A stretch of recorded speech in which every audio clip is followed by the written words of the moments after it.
So we are in the studio with Dr. Courtney, aka the Truth Doctor. The Truth Doctor. I love it. Thank you so much for coming down and joining us in the studio. Today we had this kind of online conversation. You had a post about imposter syndrome, and I commented on that. I'm like, it's a fascinating topic, and you have a really great take on it. So I thought, why not invite you on to have a discussion about it?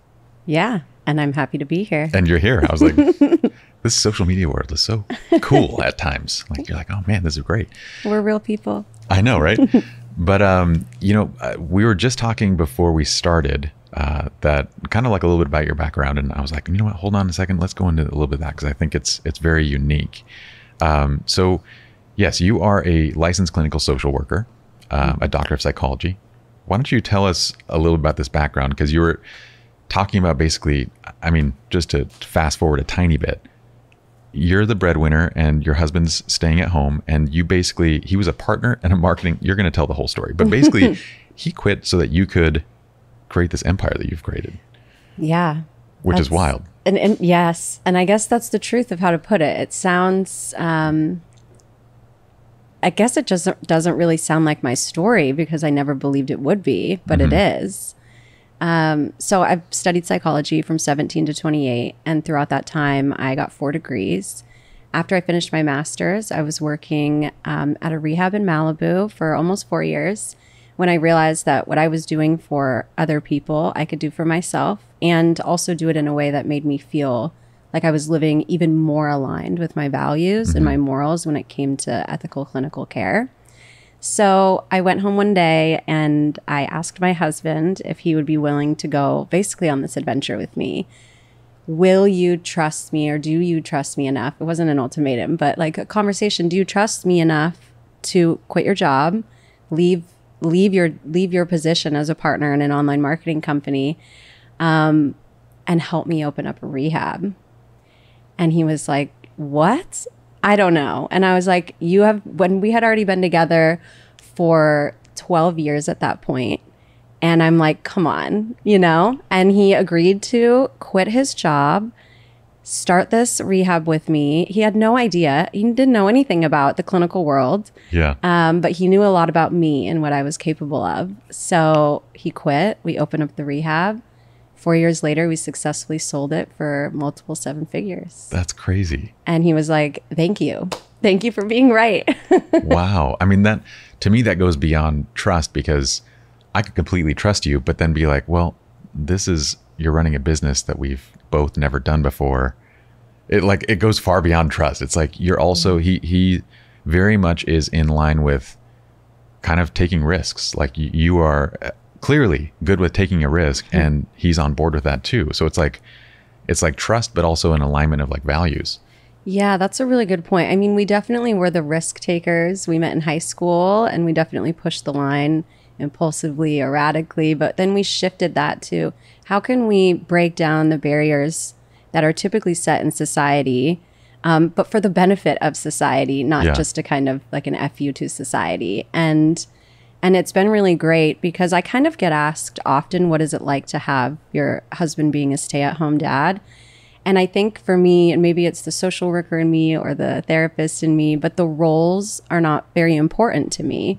The roles are important as long as you're compatible with your partner or partners so that all the roles are being fulfilled. Sure. But who is required to do a certain role is something that we've never really subscribed to. So I think it was actually easier for him to say sure and realize the position that he was being put in society, and realize that didn't matter to him or to me. And lucky for him, it ended up being really successful. And he essentially hasn't had to really work for the last 6 years. That's incredible. Yeah. Besides taking care of our son. And I will say that is so much work, but in terms of a career, a vocation, he's gotten to infuse all of his time with his son and our son.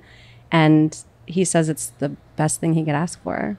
Yeah, it very much blends with kind of the philosophy that my partner and I have too, which is when you're in it with the right person, it just feels like a partnership. Like it feels like you're both working towards a mutual goal. It doesn't feel like you should be doing this and I should be doing this. I'm actually the one in our house that does all the cooking. So I do the cooking, the cleaning of the dishes, like for the most part.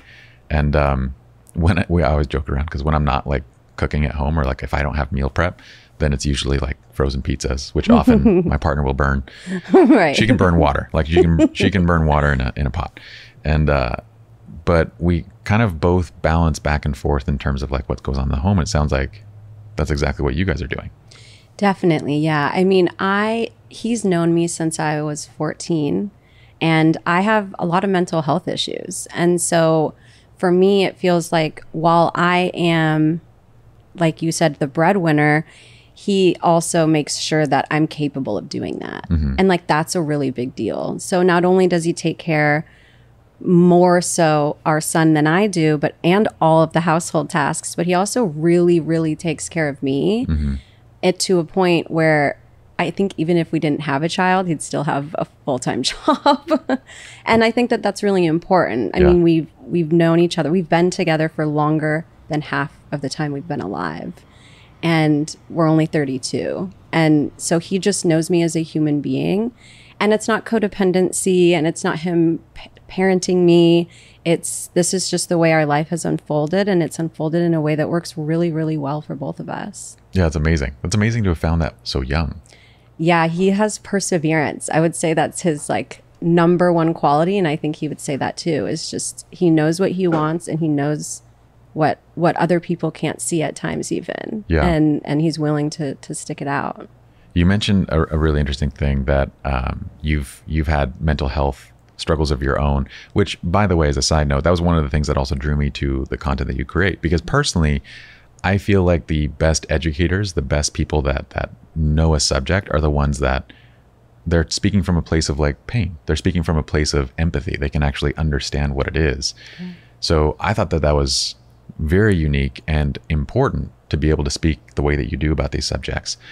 But the other side of it too was there's a very interesting thing that you hit on, which is like it very much, without being a codependency, finding the right person can be a form of like stability. Like you could imagine that if you were with a partner that might have had similar tendencies as you would basically amplify each other, right? Like the highs would be extra high, the lows would be extra low. And so finding this person that can kind of be that is a very critical role. I would say that it's very similar for me as well. I have ADHD. And so my partner is very much a calming force. And I've tried dating people that like, in the past, I tried dating people that, you know, like the ones that are like, you just kind of click with, like they can be really good friends very quickly, both like kind of energized and like, and you think, oh, you know, I'm going to try dating someone like this. And it's an absolute disaster. It's a train wreck through and through. I mean, you don't really want to date yourself. You don't. You want to date someone that can bring you balance. For sure. But you think, and there's a difference between like, you know, we always talk about you need to find people that are aligned in values, right? But just because you're aligned in values doesn't necessarily mean that your personality is like the same, like the way that. Right. But I would, in the past, get drawn to people that were very charismatic and energetic. And at one point I tried dating one of them that was a good friend, and it was not good, like straight disaster. Within weeks, we were like, mm-mm. Yeah. I mean, the beginning of my relationship with my husband was very substance induced. So we were not very good for each other in the beginning. Maybe the first like 6 or 7 years. We were also not even 22 by that time. So we had a lot of maturing to do, intellectually, emotionally, interpersonally, intrapersonally. Like, who are we? Who do we want to be? And I think we've gotten really lucky to change as individuals through different life stages, but still be compatible. Yeah. In so many ways. And I don't know, I actually don't quite know what that boils down to. We're hoping to start a podcast between the two of us actually, and just dive into it while recording, because people might find it interesting. But somehow it's worked. I don't know. It was very tumultuous and very dangerous at times even. But we both came out of it. Well, you certainly know that goes against the statistics. Yeah. Which is crazy. So we would all be some of your first subscribers to this podcast. You guys should do it for sure. And, but if we were to transition, I know this isn't like the smoothest transition, but going over to this topic, you've had all of these accomplishments, you've done all these things, and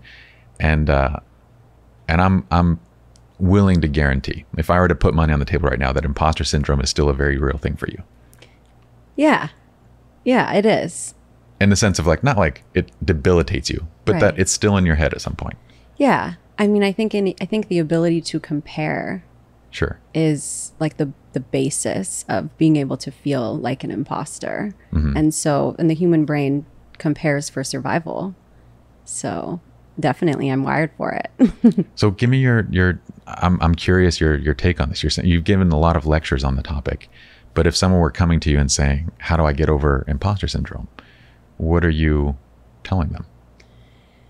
Well, I mean, whenever somebody asks me a question, my social worker hat goes on immediately, and I say, it's impossible to answer that question in one way.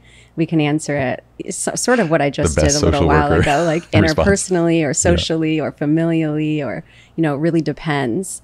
But yeah, it's finding out what that specific area is, or maybe it's all of them. Like, what is the story that's been told in each of those areas that's contributing to the story that you're telling yourself about yourself? How much do you want to believe of it? How much is necessary? How much is helpful, and how much isn't? So of course it's like, well, let's dive into it in multiple 1-hour sessions or something, right? Not that I'm trying to get clients through this, but it's like, it's really difficult to actually help somebody with imposter syndrome without knowing who they are deep down. Okay. I mean, I agree 1000%. I kind of come from the standpoint, I guess, the opinion on this, that like there's a part of imposter syndrome that's very necessary and critical, and like it's a valuable survival tool. And then there's a part of it that is self-inflicted, that is not logical, emotionally driven, and that the useful part should be embraced, but the emotional, non-logical part is the piece that we have inner work to do. Yeah. I feel like part of it comes down to like, if we're calling it imposter syndrome and saying that there's a benefit to feeling like an imposter, I would challenge that maybe the feeling is important, but saying that it's you feeling like an imposter isn't necessarily important. Like why? And I'm curious, like, why do you think it's important to feel out of place? Well, I can give you my own examples, because for me, it doesn't really matter. I don't think accomplishments or successes, those things matter. Like, I am going to feel it regardless. And to be honest, throughout the years, I wouldn't say it's gotten any better. I've simply developed better tools to deal with it.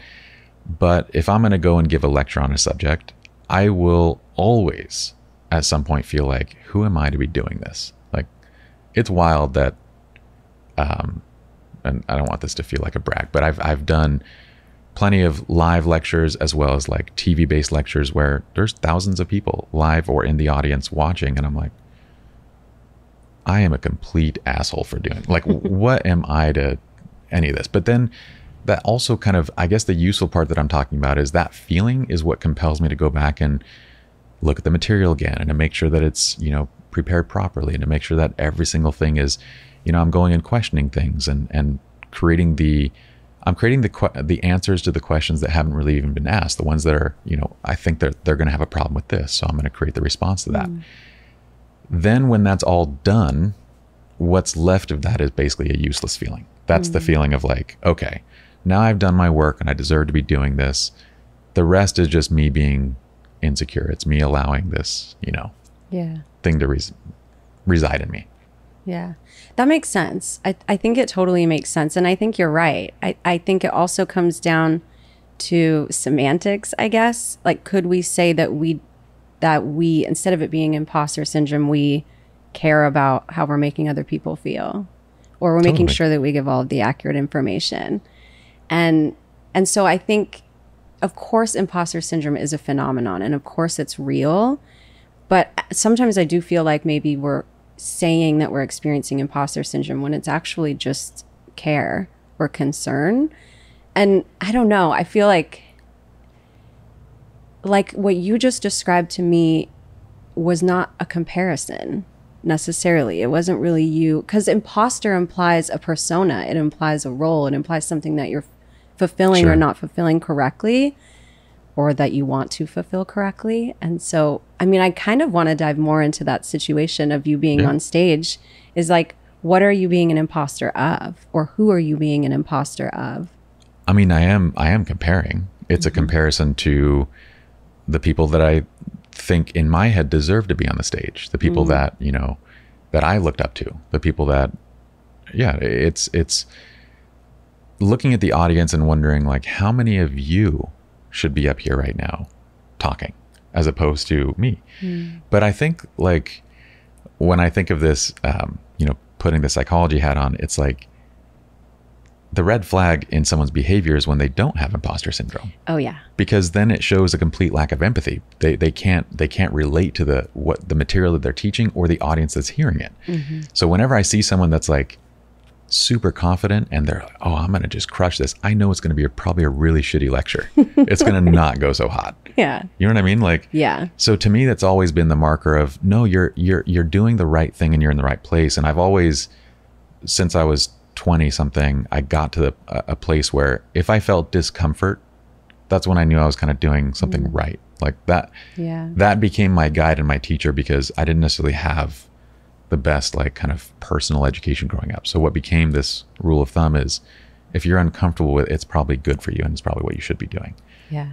No, I like that. I agree with you there. It made me think about how, and of course, let me preface what I'm about to say with mental health conditions are serious. They don't have to have a strength. They don't have to be a superpower. Sure. And evolutionarily, the feelings of anxiety and depression also have benefit. Like, we experience anxiety to know if we should be fearful of something, if we should escape a situation. And we actually experience depression so that we can have a shift in our physiology and psychology within to let us know that we're grieving, that we've lost something, that something's missing, as an example. And so I think, of course, we can cross the line into imposter syndrome, which of course is the pathological way of, like, this is happening too often and it's affecting my life interpersonally or causing me distress. But also, so in general, though, I think the feeling of feeling like an imposter in the moment, of course, is helpful. I think it kind of combats your ego. It allows you to be centered and think, how can I be better? Can I be better? And in what ways? So, but I also think that it can really be limiting at the same time. And it's important to find a balance. I can tell that you've done introspection into, you know, what it feels like for you to experience feeling like an imposter or imposter syndrome. And I think the difficulty comes in when people don't take that next step and they allow themselves to have this feeling of being an imposter, and then having that prevent them from doing what it is that they want to do, which is kind of why I asked about comparison. Because the video that you saw of me online was me at VidCon talking to potential online creators. And the comparison world is real there. That's, you know, we think about how Facebook started. It started to compare women to other women in colleges. And so it's sort of infused. Was that the actual purpose of originally Facebook? Facebook. It was faces of women at colleges, and you could, like, rate them. Are you serious? I didn't know this. Yeah. That's crazy. Yeah. So, and of course there was MySpace before that, but then you were also comparing, are you on someone's top 8 or are you not? And there was hot or not. Tom just placed himself there first for everyone. Maybe not too much imposter syndrome there. But we get into the world of comparison as creators. And so what I was talking to them about was, you know, sometimes you feel like you're an imposter because you're trying to be somebody else. And you can't be an imposter of yourself. And so often at times we can feel out of place, as if we are doing something that we shouldn't be doing. And sometimes we shouldn't be doing it. Like, sometimes that's the reality of it.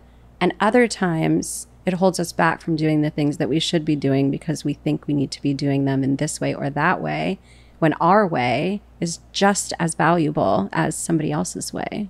That's really interesting. I mean, how do you distinguish between knowing what not to do versus what to do?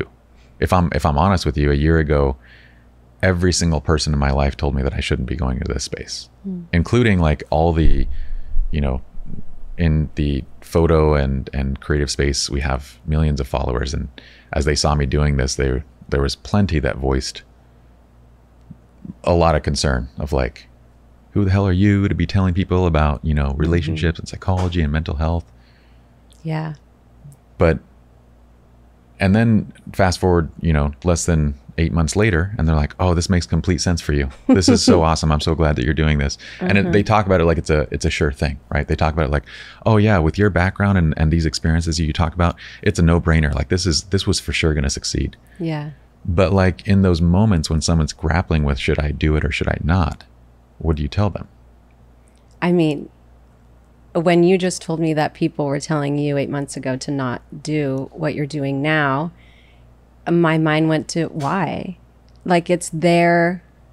And of course, this is knowing how the human mind works, but it's like, what are they basing that off of? It's their fears and insecurity that they're projecting, right? So they're thinking of, I know what they're like. The ones that are very emphatic about it, I can almost guarantee that they would fit a pattern, that they went to some sort of psychologist, therapist, counselor that messed them up, that basically gave them not so great advice. Yeah. That, or maybe it was just someone in their life that didn't, you know, that guided them wrong. And so they have this, well, who are you to be doing this? You don't even have a degree. You're not licensed. You know, you're going to F up people's lives. And they take a very strong stance against it. Yeah. But yeah, in that place, it's different. It was different for me because I'd spent 10 years, you know, I'd spent 10 years being okay. I'd say probably closer to 20 years. I mean, I'm an Iranian brown kid that grew up in Utah, like one of the whitest places you could possibly grow up. Right. And not to say anything about Utahns, they're great people. But from the time I was young, I got comfortable going against the grain.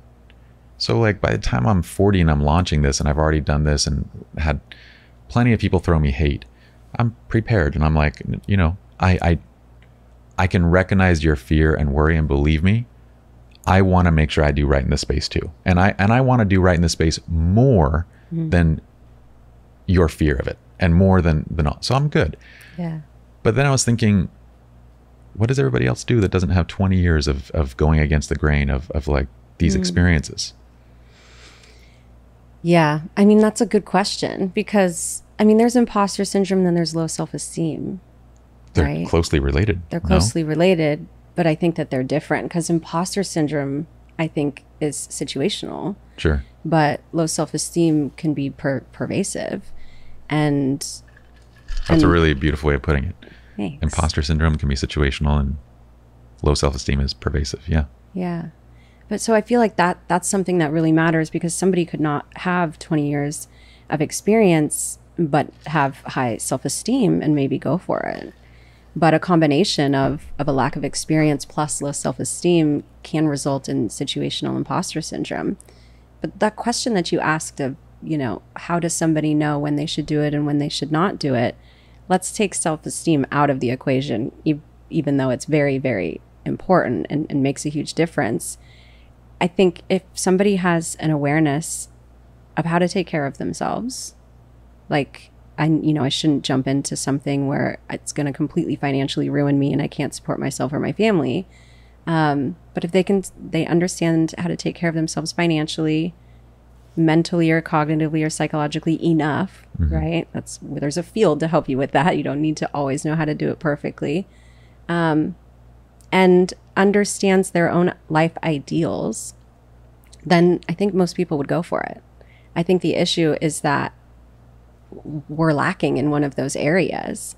And so we take on other people telling us not to do it, and we take on their fears because we don't have barriers to protect ourselves from their fears or even from our own irrational ones.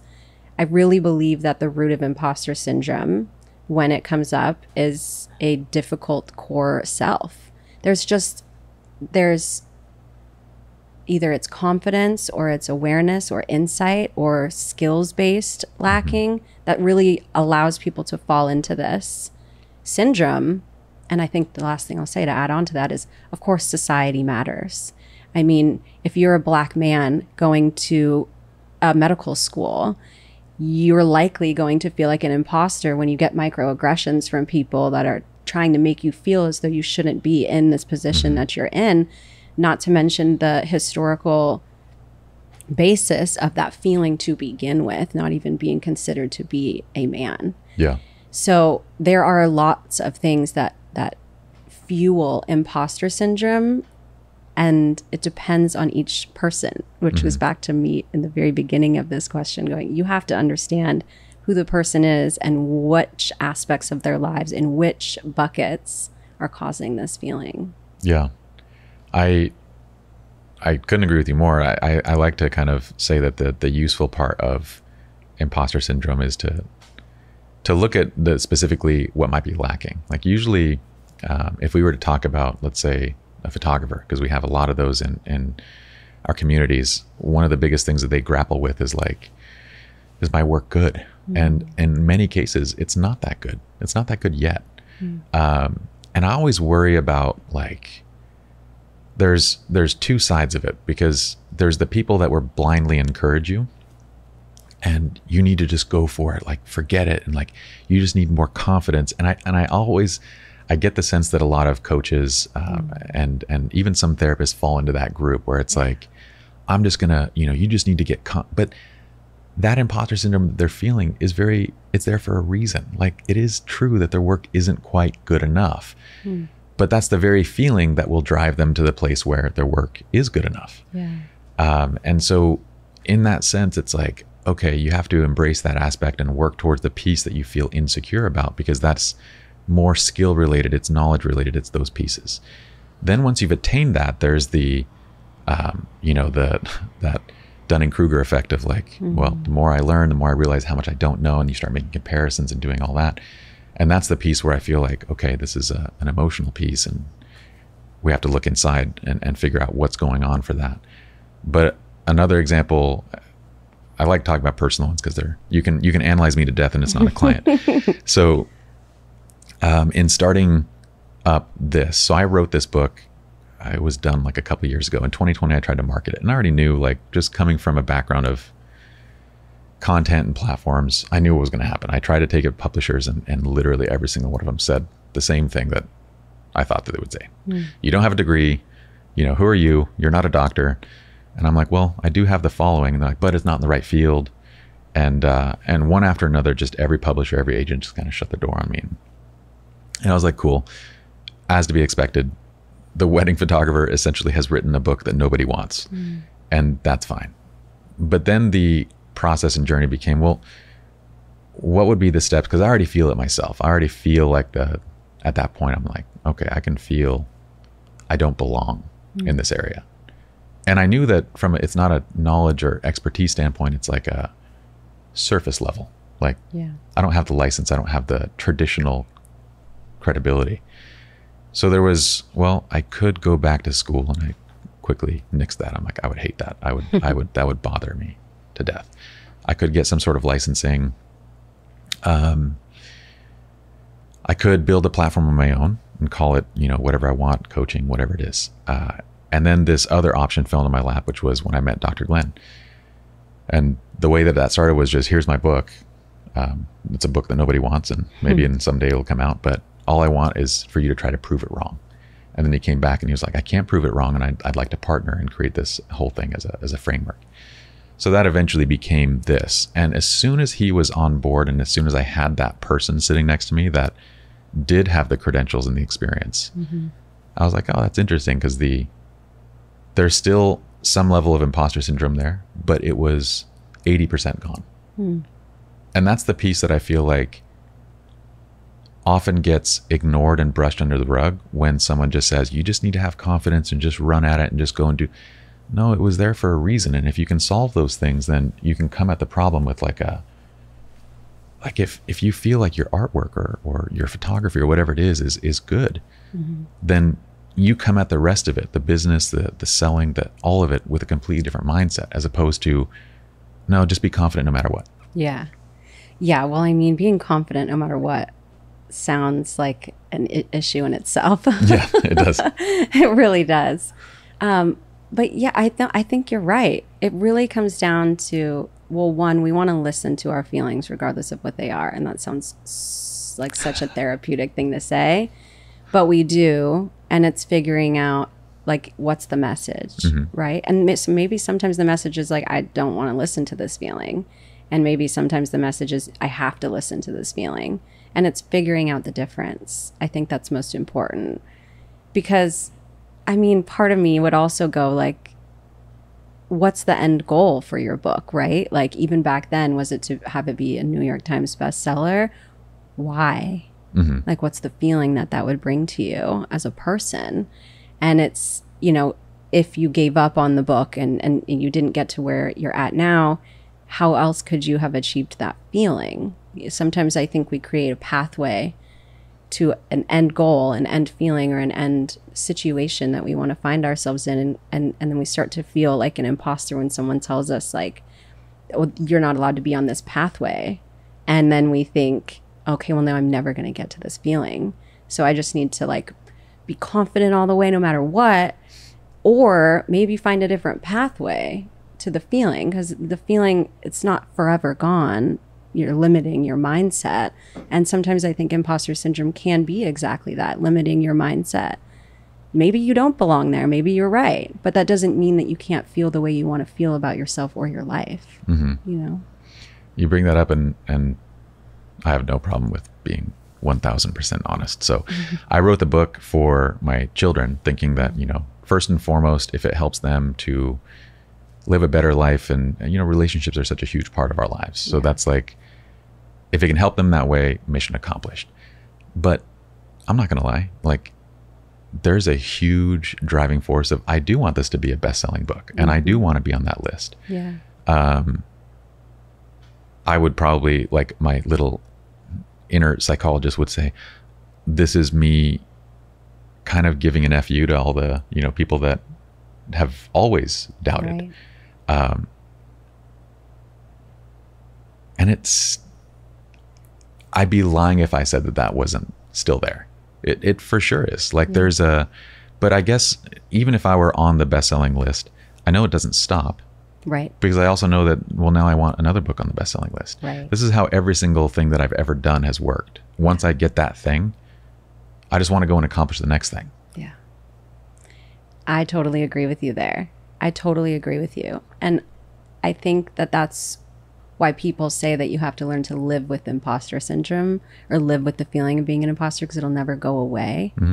And it's because we compare and we want to grow and we want to do better. Like, we have this desire for ourselves to evolve in this lifetime, similarly to how nature has the desire to evolve over centuries and millennia. And we need to get to a place where we start to realize that we cannot be an imposter of ourselves, and that we need to start to create a lifestyle where we realize the feelings that we want to have as ourselves in our life, and stop trying to find pathways where we don't belong, or we feel like we don't belong, as the only means to the end to get this feeling that you want.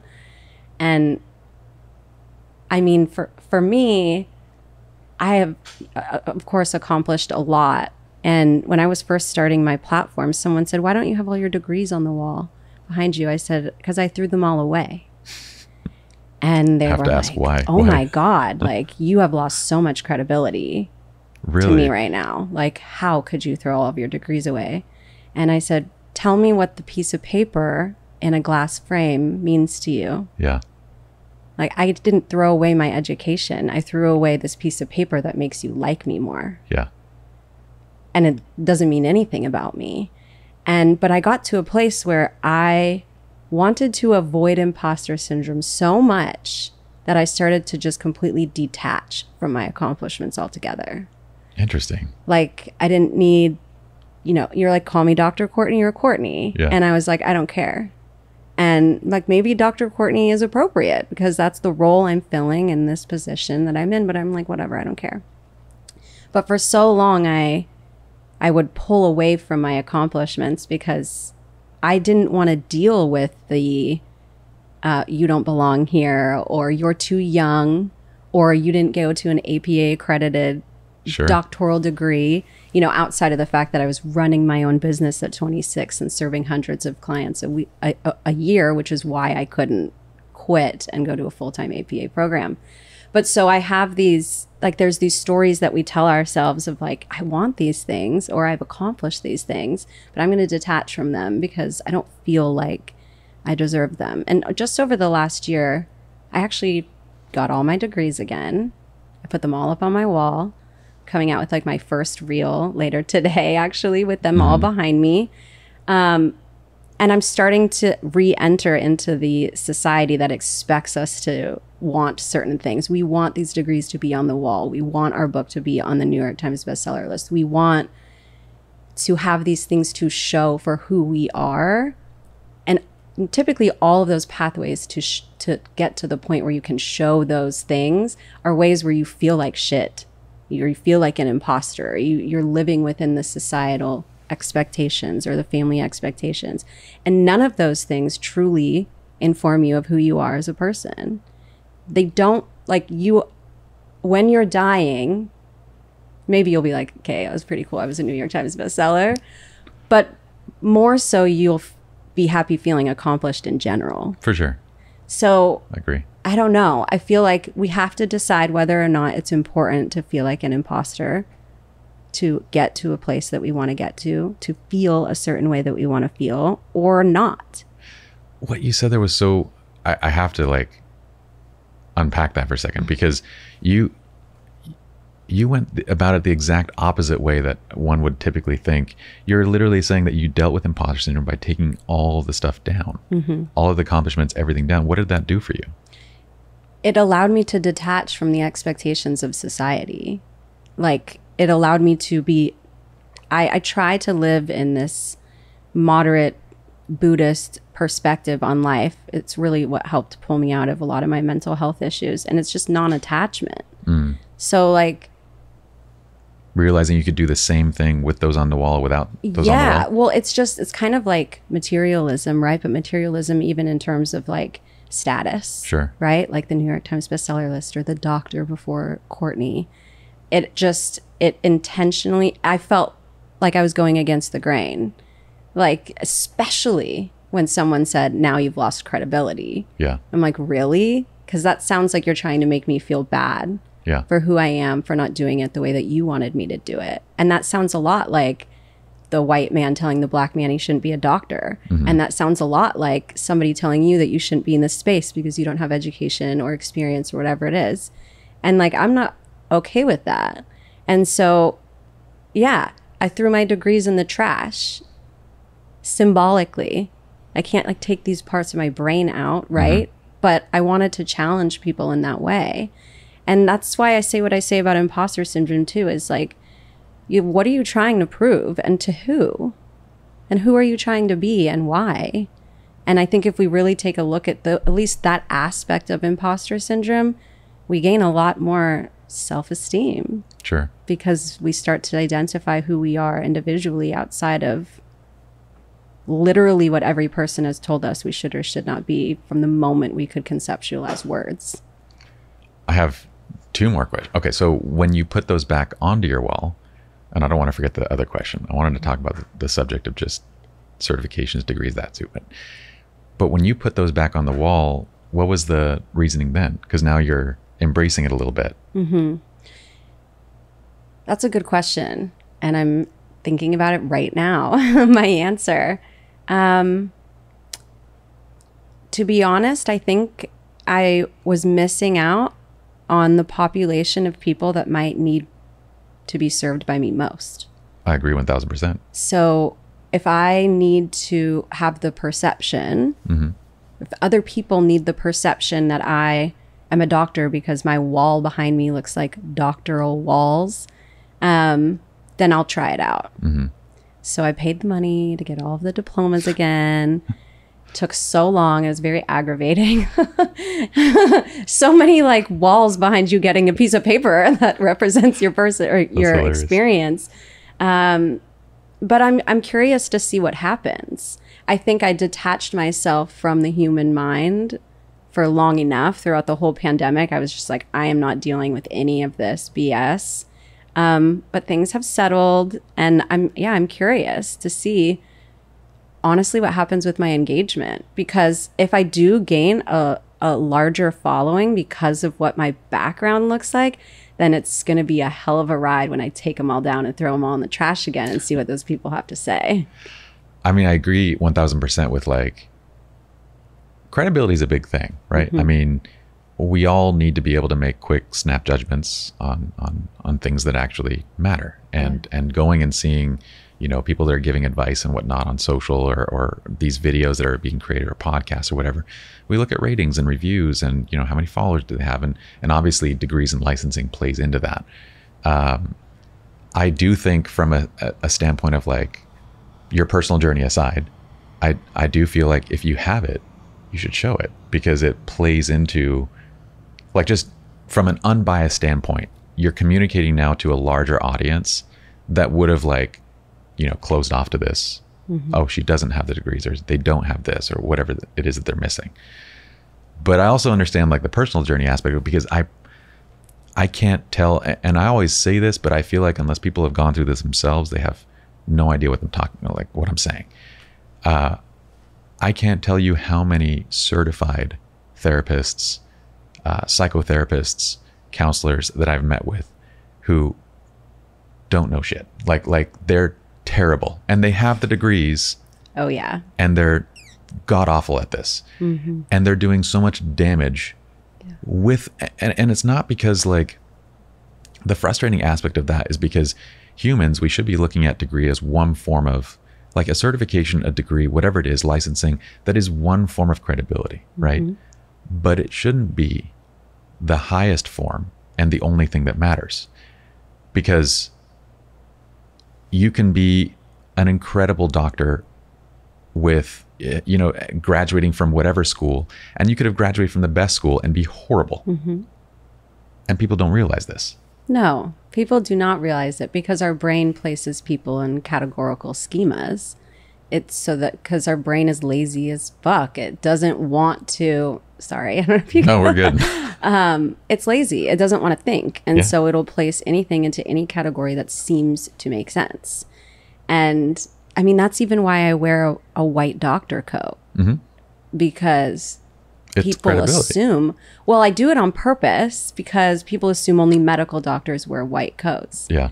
And it's like, so do biochemists, but you're not calling them out for wearing one. It's like people really lack the ability to get out of their own brain. And I feel like it's really important for me, in the role that I'm in on social media and as a clinician, to make that really damn clear, because it's one of the biggest issues that I think cause people problems, that cause people to have that unnecessary emotional imposter syndrome, that cause people to screw up relationships that they don't want to screw up, because we place people in boxes, we place ourselves in boxes, and it's extremely limiting. That's fascinating. So you do have a plan to take these things down again at some point? Completely. I do. But only when it will be a very, very big deal to so many people, and then I'll help them. That's going to be fascinating. I'm looking forward to seeing that piece and what you do. I feel like there's so much that could be just metaphorically said in that process of, but at the same time, like, I guess, you know, from that standpoint of like my imposter syndrome, it very much did help having the person with the degrees and the experience sitting next to me. And like, so I can understand both sides of it. And I do feel like for you, the doctor title, the jacket, I guess it all just makes, it's silly. But for the people that don't want to go through the complexities of things, and they don't want to think through the complexities, it makes them feel more comfortable. Yeah. And it lets your message get out to more people. Totally. And those people would be better off being uncomfortable, more than likely. Yes, they would be very much better off. Yeah. So on the emotional side, this is where I don't even know, like, what would you tap into on that side? Like from the examples that I gave you, like because there is still that feeling of, you know, who I was and whether I deserve this, and all the instances of racism and whatever treatment that I experienced growing up, and that kind of stuff that plays in your head of like, who am I to be? The emotional aspect of that confidence and insecurity and self-esteem. Where do you begin on that side? Well, I mean, I think it's twofold. I think emotionally, you have to have ways to combat that, right? In your own life, ways to make you feel better, people that make you feel confident. But I think like cognitively, which you can't really separate thoughts and emotions, you can, but you also can't because they impact one another. It's just like non-attachment. Like truly, I just believe like, why are you holding on to it? Like, I kind of want to ask, like, why do you think that you are holding on to the emotional aspects of imposter syndrome and what you've experienced in the past? I don't feel like I'm trying to hold on to it. I feel like it's just part of my subconscious, like part of my thought process of like, yeah, it doesn't feel like I'm, and I guess from my standpoint, I'm asking because I do have a lot of friends that I really want them to do the things that they're talking about, the things that they're dreaming about. I want them to push and go into that place of discomfort, but they can't get past this. I'm not going to be any good at it. I don't belong in this. They can't get past that imposter syndrome. And so I'm asking from that standpoint of like, how do you deal with that? Because we know how you deal with we kind of talked about the other piece, right? The piece that's logical, the piece that might have some belonging. Yeah. Well, you work on your skill set. You go and you get the licensing or do whatever it is to gain comfort with that thing you want to do in terms of like technical skill, in terms of whatever that might be. That's just time and effort. But the other side, the emotional side, that's pretty challenging. And in my case, it was, from the time that I was young until, say, I have ADHD. So I mentioned that earlier, but that like 30 years ago when I'm growing up, this wasn't really that understood, right? So instead of people going like, oh, he has ADHD and this is how we do stuff, it was, he's just not good at learning. He can't learn. He's not good at learning. Yeah. He's never going to go to college. And everybody around me believed it. So right up until I'm 20 years old, my closest friends, my family members, they all think I'm stupid, that I can't, that I basically belong in like remedial education. And I believed it myself. I had some pretty life-changing experiences between the age of 19 to 21. And that's what gave me the confidence to be like, no, I can actually learn stuff if I do it my way, if I approach it my way. And then I went to college and I graduated in 4 years with 2 degrees with almost a 4.0 GPA. So I was, and this is just to say that all the friends and all the people that believed I had disabilities, they graduated 5 years, 6 years to get 1 degree with a 3.0 average, so what we're doing is creating this, we're doing a number on children, but like for me, it's always been that in the back of my head, like, and I'm not holding on to it because I know who I am now. But it's still there. Yeah. It's just a lot quieter.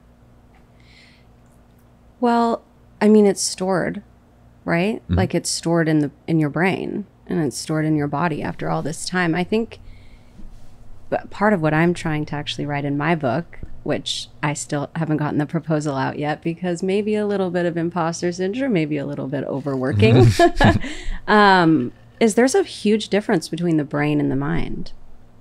Like there's a huge difference between consciousness and the subconscious and unconsciousness.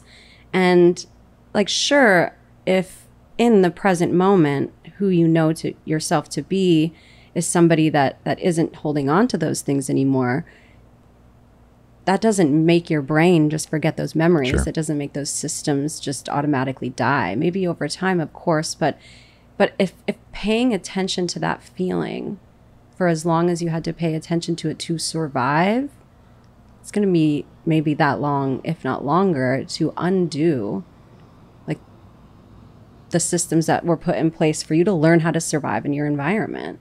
And so it's just residual. To me, it sounds residual because your brain is like do I really not need to hold on to this? Because like it helped me assess my environment for as long as it did. And you've been combating over time with accomplishments or perspective shifts or building different support systems and partners around you. But I think we have to realize that like anything that had been beneficial for us to pay attention to in the past is going to remain with us until our brain actually learns that it can let it go, and it eventually does. I always wonder if that's a big piece of like why I am a very driven person in general, and I like growth and education. I mean, these are part of my core values and identity, but the never feeling satisfied with an accomplishment. I always wonder if it ties back to that, where it's like, now that I've done this, let's just go for the next one. But I get more satisfaction of like going for the next thing that most people wouldn't try to do, or it would be difficult. Do you think that maybe, and I think it's different for each person, but that experiences this, but do you think that maybe wanting to go on to the next thing is preventative? It's like, as long as I'm still going and accomplishing, nobody can say anything and nobody will again, because I can just prevent them from thinking that. Could be. I haven't thought about it that way, but like it's protective. It could be. I mean, like, yeah, I would say that. Yeah, I would probably agree with that. Yeah, or maybe it's, yeah, maybe people started to quiet down when you started to achieve, or they started to agree with you. And I think you hit it right on the head right there, because the more that I do and the more I accomplish, the more people just shut the hell up and let me do my thing. Yeah. And I very much value that. I value that in my business partnership. I value that in my personal life. I value that, like, I'm going to do my thing, and nobody, yes, you spot on. So your accomplishments are your boundaries. And maybe it would help, maybe imposter syndrome would decrease even more, just the residual or the emotional, when you were capable of setting those boundaries and you didn't need accomplishments to do it. That would be interesting to see. Yeah. That's fascinating. Well, that's why you're a doctor. Well, you wouldn't know without my degrees on the wall, but yeah. No, that's amazing. So if someone's coming at this, we know, like, let's say someone wants to create a YouTube platform, right? And they want to go and do this. And let's say that the skill side, they have that covered. They're decent at what they do. They know that there's plenty to learn, but they're good enough to be teaching and educating, and but they're struggling with the element of the emotional aspect. Do I belong? Should I be doing this? What are people going to say about this? Yeah. Well, YouTube's tough. I know that's just an example, but it really is. However, when you think about the people that are biggest on YouTube, they are all their deeply individual selves. And they have been from the very beginning. And of course, they've probably pulled in things that have worked for other channels in their niche, or just worked for the platform in general. But usually they tend to stay very consistent with who they really are. And the people that I see struggle the most on these platforms, as an example, are people who try to shift to be like someone else. Then they feel like an imposter. I'm not good at this. You're not going to be good at being Logan Paul because you're not Logan Paul. And, I won't be as good as Katie Morton because she's Katie Morton, and she started a long time ago and her perspective is totally different. And I feel like that really matters. And so when we are doing anything that doesn't require, you're going to get an accomplishment once you're done with a degree, or you get your license, or things that have end goals, but that makes it a little easier. Then again, you might just go on to get another degree. I have to say, sometimes I find myself, second master's. I'm like, stop it. Unnecessary. But when we find ourselves in situations where there isn't really a ceiling. Yeah. I mean, YouTube created like 10 million little like placards now, because they're like, oh shit, people can get more followers than we ever thought. We need to change the color of our award for somebody new. So sometimes there isn't a ceiling, but I think consistency of staying who you are is really what matters most. Because when you pivot, it's almost like you're starting over on the same platform and you don't understand why it's not increasing. And it's because you're pulling in different communities constantly because you're constantly changing. So people are leaving and new people are coming versus people staying for you and then staying because you stay you. Yeah. You know, and maybe they'll get over you. Everybody changes over time. But I feel like that's something that's really important. I also think that the internet has become so detaching. Like we think, oh, only 100 people. That is so many people. Like 100 people for someone who's like starting a new platform. Like try talking to 100 people in a room when you've never done that. That would be very overwhelming. And I think we exist in the world today where, you know, there's billionaires. Like that number is normalized, billion. So now 100 seems like nothing to so many people. And millionaires used to be like the cool thing. And the world is expanding. The universe is expanding. Our information capacity is expanding, even though our attention span is shrinking. And we're at a place where the ceiling's going to continue to rise higher and higher. We need to create our own ceiling. When are we comfortable being who we are? When are we comfortable with our own accomplishments? When are we comfortable being us and not trying to be somebody else, which leads to imposter syndrome to a degree? We've gotten very far away from accepting ourselves as who we are and wanting to show that to the world. I love that take. That's incredible. Thank you. Yeah, I couldn't agree more with that. I mean, you're absolutely right that the emotional aspect of this in most cases is a person not embracing who they are. It's for whatever reason. Or the world not embracing them. Yeah. You know? But that's you see it all the time when a creator kind of gets comfortable with who they are and they start to dial into the quirks and the nuances and it works. It works every single time because they're speaking from a place of authenticity. And then not only does that relate to everybody else in terms of like, oh, they're actually being themselves, but there's also, I think a lot of times, you know, any creator, any person that's running a business, whoever it might be, there's this fear of being themselves and worrying that they're not going to be able to speak to a large number of people. Like, oh, the more I share an opinion, the more I do this, the more I'm closing off audiences. But the more that you try to speak to everybody, we know that saying, right? The less you're really saying. Like, you're not really saying anything at all. Yeah. Because you're trying to communicate in a way that's so pasteurized that like nobody can really relate to it. Right. So leaning into that and that really, I could see that being 1000% the emotional aspect of leaning into who you are and realizing that there are hundreds of thousands of people out there just like you that are waiting for you to actually show who you are and be this person. Yeah. And I think that we tend to think that we need to have the same opinions as everyone, but that doesn't make any sense because everyone doesn't have the same opinion. The only thing that's the same is that everyone has an opinion. It would also be horrifically boring. Like if everybody thought the same things and... Right. Yeah. Well, we wouldn't grow. No. Like we wouldn't grow at all. You also said a very important word, authenticity. Mm-hmm. And I think sometimes people feel like I'm being my authentic self. Like this is who I've always wanted to be. So why do I feel like an imposter? But there's a difference between being who you were meant to be and being who you wanted to be. Like you could have spent your whole life wanting to be somebody that you're not. Mm-hmm.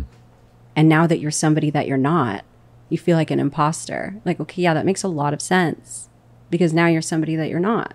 Of course, you are an imposter. You know? And I feel like that's really important too, is I think when people try to find their authentic selves, they want to immediately be who they think they're going to be or who they've always wanted to be once it's all done. So they dress different, sound different, talk different, act different. But that's not authenticity. Authenticity is honoring who you are in this very moment. The messy, chaotic, I want to be better, I'm trying to be better person. That's real authenticity. And I think people jump over the uncomfortable authenticity to try to find comfortable authenticity. And that is a quick pathway to imposter syndrome. And I don't even think people see it most of the time.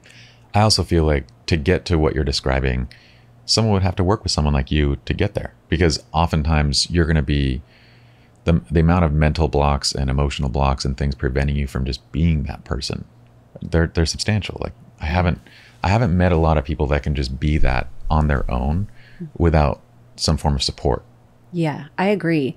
I would say that, and this is probably a fantastical idealism, but hopefully there's some people now and hopefully far more in the future where they don't need to come to somebody like me, because they were raised in an environment that was conducive to personal growth and individual choice and communal understanding.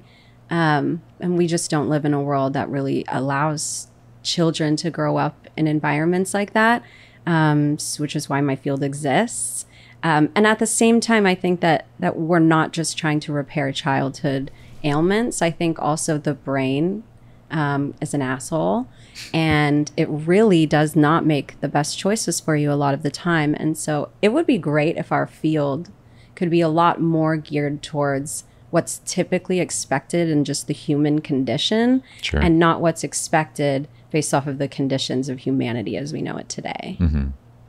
Well, that is a beautiful line to end on. So I think I'm going to let you wrap it up with that one. But in the meantime, well, I hope we can have you back on the podcast. This has been amazing. In the meantime, though, we do want to give a shout out to, all of your places that people should be following. So at The Truth Doctor on social. Yeah. You're also working on a book. I am, called Your Unconscious is Showing, which will dive into a lot of what we talked about today. That's going to be awesome. You're going to get me a signed copy of I will. this? Okay. And what else can they do in the meantime? Do you have a newsletter, anything that they can hop onto? I don't. I'm really bad at marketing myself, as you know, throw my degrees in the trash. She will soon, so I'm gonna help her with that. Yeah. And then, I have a book coming out. I have, pitching some TV shows actually to try to change the perspective on therapy and mental health and mental illness overall. I'd say just find me on my socials for now, Awesome. Mainly TikTok, Instagram, and might as well check out my YouTube. I'm trying to grow at The Awesome. Truth Doctor Show. Awesome. Well, I can't wait to have another conversation with you. So thank you so much for coming on. Thank you.